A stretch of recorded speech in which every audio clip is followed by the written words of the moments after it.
Well, regulations on recreational marijuana on the table in Senate Bill 56. Governor Mike DeWine says that the state is doing their best to accommodate voters and keep them informed. But local cannabis lovers say that the new legislation is not what Ohioans voted for.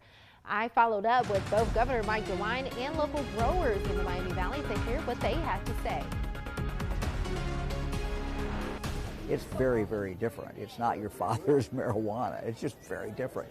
Much, much more potent. Governor Mike DeWine chiming in on the potential new legislation surrounding recreational marijuana consumption, specifically highlighting how it can impact young people's intelligence levels. The voters of the state of Ohio voted to have legal marijuana, so we are complying with the will of the voters. We're doing it in as good a way as we can, particularly for young people. Particularly for people whose brains are still developing.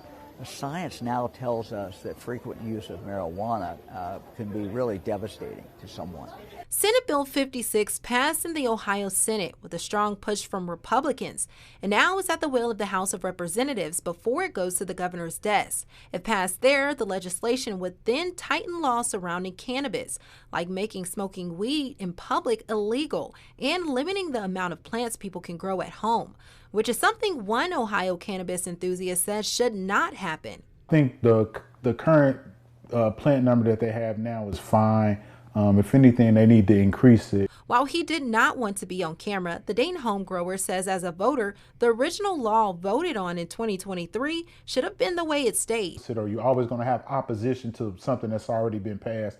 So, you know, I saw this coming a long time ago.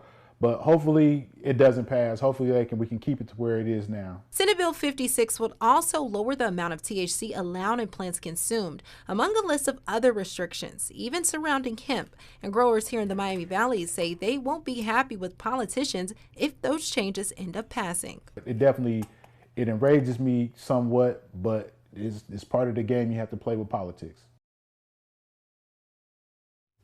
And we will continue to follow up on this and where the legislation heads. But with redistricting top of mind for the House of Representatives, there is no timeline on when this legislation could go into effect.